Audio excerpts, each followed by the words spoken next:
Welcome to the 2020 Virtual Candidate Forum. Our desire is to create informed voters by giving the Plant City community an opportunity to meet every candidate on their ballot. At the Greater Plant City Chamber of Commerce, we are a connector and convener in the community of current and rising leaders. When we all work together, we are Plant City Strong. This event would not be possible without community involvement. We would like to thank Tampa Electric, Fried Egg Productions, South Florida Baptist Hospital, the Hillsborough County Farm Bureau, and the many other generous supporters. Without further ado, let's hear from this candidate.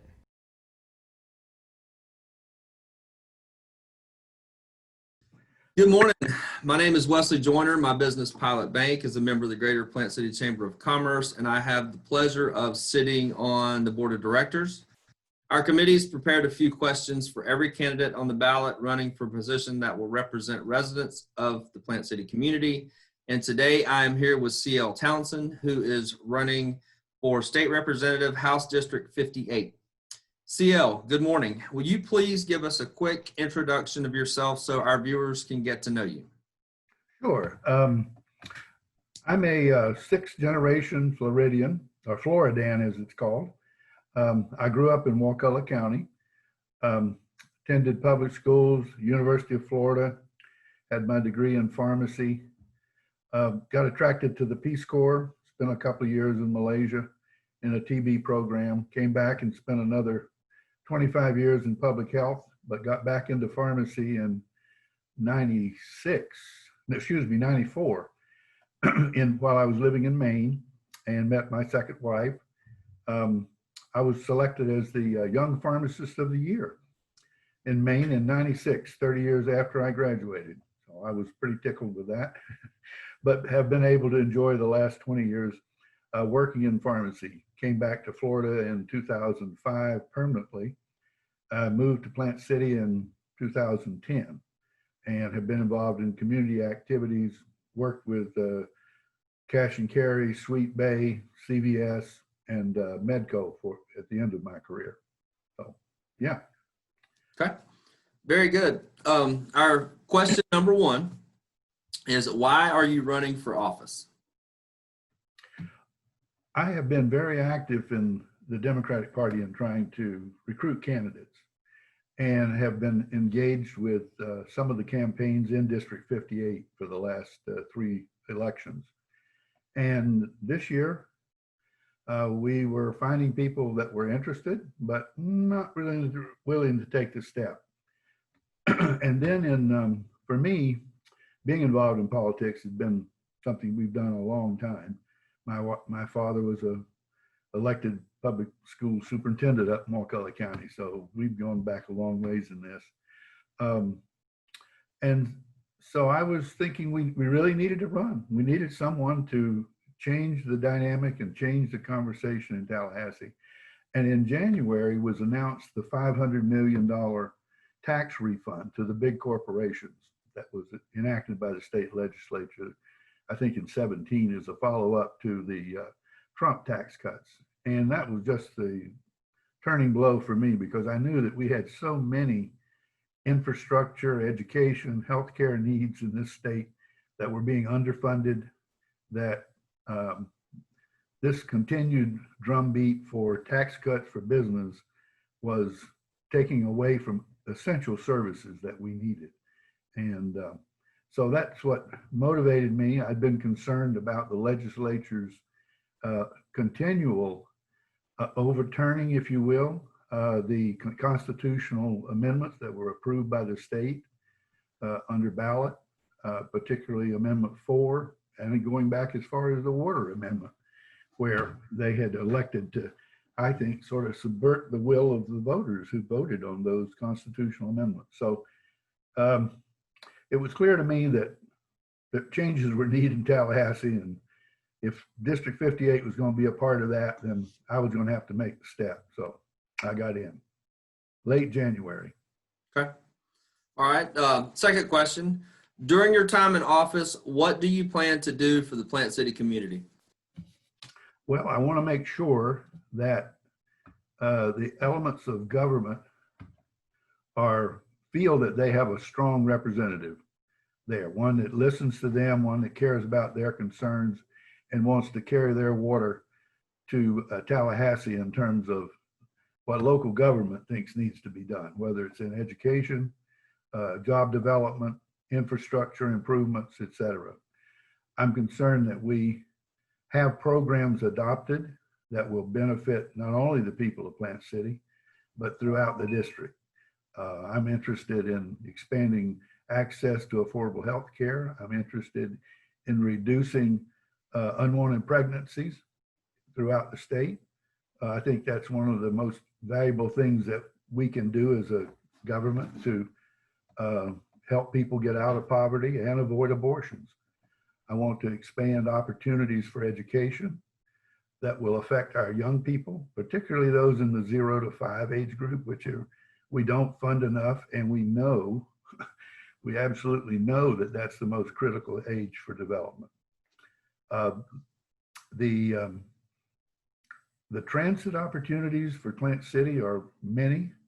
I'm interested in ways that we can improve options for transit, and the environment is probably one of my most passionate concerns.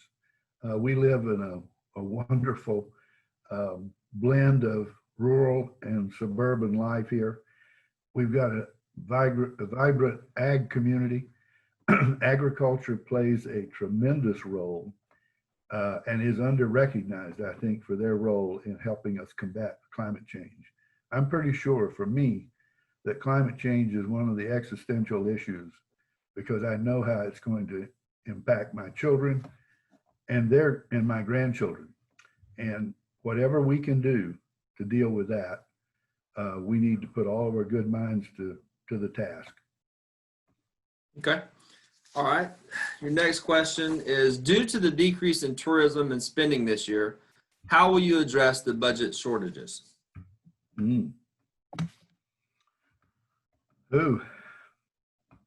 Well, I'm not sure any of us have an answer to that question.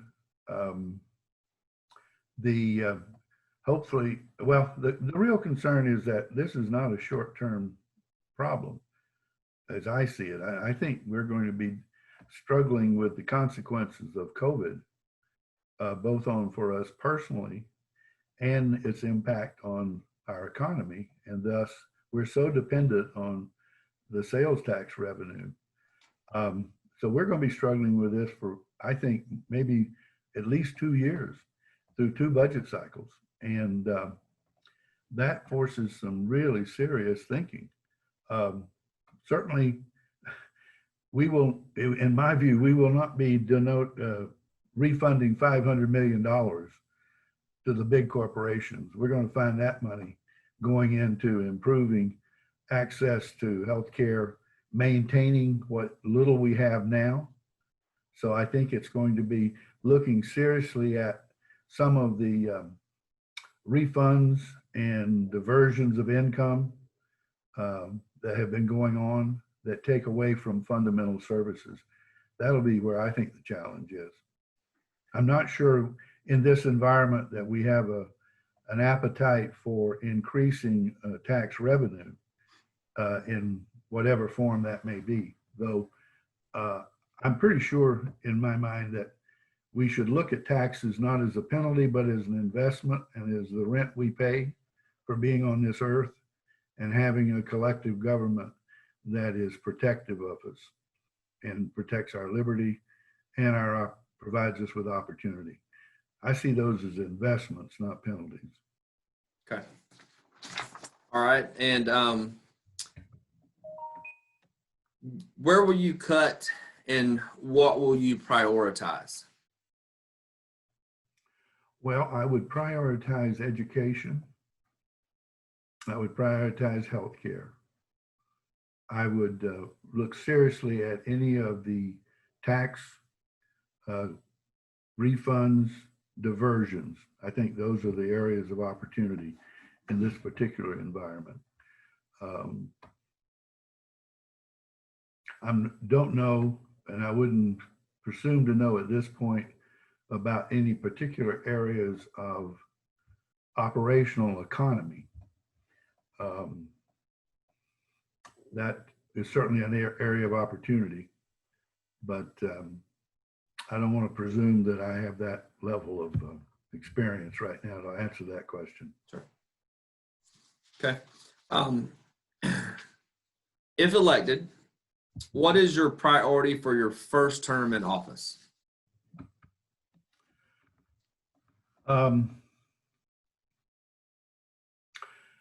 I want to, there are a couple of things. On the solar front and on the economic, the environmental front, I want us to seriously look at how we can give local government units and school districts the opportunity and the incentive to solarize their facilities. This is a huge missed opportunity for us, both economically as it affects these operating budgets and as it affects our battle on climate change. I want to make sure that we repeal these poll taxes on Amendment 4 if the court doesn't do it ahead of time. And thirdly, I want to begin a debate about finding allies around the idea of creating an independent redistricting commission that will guide us through the redistricting process, both in 21 for the elections in 22. I think we have another example of where the will of the voters got subverted. And we've left this in the hands of the legislature, both Democratic and Republican, far too long. We need to find a way to take it out of that hands, put it in an independent commission. I know that's a big climb, but I think it's institutionally the right climb for us to make as a state. Those would be the three areas I'd focus on. Okay. Is there anything else that you would like for us to know? We have 3 minutes left. Oh, good. Well, I think it's clear to me that we need a government that feels that and operates that it really is working for the people. I think we've pandered, if you will, to the corporate interest and the special interest too long. I think we need to change that conversation in Tallahassee. I'm concerned that we've maybe got it backwards about growth in business. Business people take and invest an enormous amount. I was a small business person, so I know that. However, I think we need to put the consumer back in the front seat, because if our consumer base, our citizens, don't have the resources to make the purchases and to be the consumers, then business has no business. It cannot sell a product to someone who can't buy it. So, Henry Ford had it right in that regard. He had to pay his people enough that they could buy that Model T. We've got to adopt more of that kind of thinking as we think about investments in our citizens. These are economic drivers. They get stigmatized as giveaways, but frankly, anything that we do that uplifts a family's ability to take care of itself, avoid medical bankruptcy, avoid the fear of hunger and homelessness, these are added benefits to our society and our community, and they stimulate business. And that's what we need to be focusing on. So that's a change in perspective that I think is relevant to our economic growth and continuation. Okay. All right. Well, our time has come to an end, and we definitely appreciate you for taking time out of your day to come and be part of this. And we looking forward to the future and to the economic impact that our election is going to have in November. That's true. That's true. Look forward to meeting you in person, Wesley. Yes, sir. Thank you. All right.